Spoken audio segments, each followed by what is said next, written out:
Hi hello friends, welcome to Kavya's kitchen home. ಇವತ್ತಿನ ದಿನ ನಾನು ಶಿವರಾತ್ರಿ ಹಬ್ಬಕ್ಕೆ ಮಾಡುವಂಥ ತಂಬಿಟ್ಟು ಹೇಗೆ ಮಾಡೋದು ಅಂತ ತೋರಿಸ್ಕೊಡ್ತೀನಿ ಫ್ರೆಂಡ್ಸ್. ತುಂಬ ಈಸಿಯಾಗಿರುತ್ತೆ, ಬನ್ನಿ ನೋಡ್ಕೊಂಬರೋಣ. ನೋಡಿ, ನಾನು ಒಂದು 2 ಕಪ್ ಆಗೋಷ್ಟು ಅಕ್ಕಿನ ಚೆನ್ನಾಗಿ ಕೆಂಪು ಕಲರ್ ಬರೋ ತನಕ ಹುರಿದು ಪುಡಿ ಮಾಡಿ ಇಟ್ಕೊಂಡಿದ್ದೀನಿ. ನಂತರ ಒಂದು ಬೌಲಲ್ಲಿ ಕಡಲೆ ಮತ್ತು ಹುರಿಗಡಲೆ ಮತ್ತು ಶೇಂಗಾ ಎರಡನ್ನೂ ಸೇರಿಸಿ ಅದನ್ನು ಹುರಿದು ಇಟ್ಕೊಂಡಿದ್ದೀನಿ. ನಂತರ 1 ಕಪ್ಪು ಎಳ್ಳು ಮತ್ತು ಕೊಬ್ಬರಿ ಚೂರುಗಳನ್ನು ತೊಗೊಂಡಿದ್ದೀನಿ. ಒಂದು ಅರ್ಧ ಕಪ್ಪಷ್ಟು ಕೊಬ್ಬರಿ ಚೂರು ಮತ್ತು 1 ಲೋಟದಷ್ಟು ಬೆಲ್ಲದ ಪಾನಕನ ಕಾಯಿಸಿ ಇಟ್ಕೊಂಡಿದ್ದೀನಿ.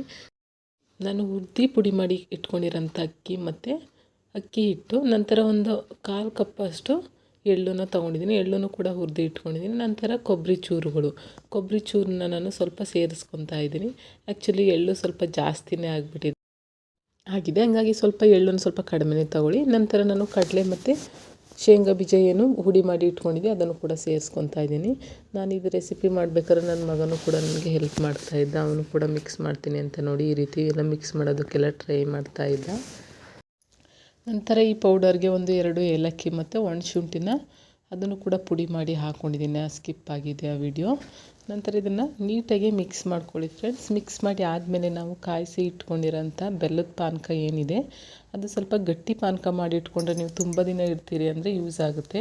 ತುಂಬ ದಿನ ಇಟ್ಕೊಂಡು ತಿಂತೀವಿ ಅನ್ನೋರು ಗಟ್ಟಿ ಪಾನಕ ಮಾಡಿ ಮಿಕ್ಸ್ ಮಾಡ್ಕೊಳ್ಳಿ.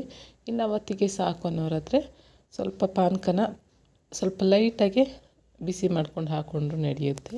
ನೋಡಿ, ಅದನ್ನೆಲ್ಲ ಹಾಕಿ ನೀಟಾಗಿ ಮಿಕ್ಸ್ ಮಾಡ್ಕೊತಾ ಇದ್ದೀನಿ. ಸ್ವಲ್ಪ ಪಾನಕ ಸೇರಿಸ್ಕೊಂಡು ಇದನ್ನು ಉಂಡೆ ಮಾಡ್ಕೊಬೇಕಾಗುತ್ತೆ. ಯಾಕಂದರೆ ಜಾಸ್ತಿ ಒಂದೇ ಸರಿ ಪಾನಕ ಹಾಕ್ಕೊಂಬಿಟ್ರೆ ಅದು ಒಂದೇ ಸೈಡು ಫುಲ್ಲು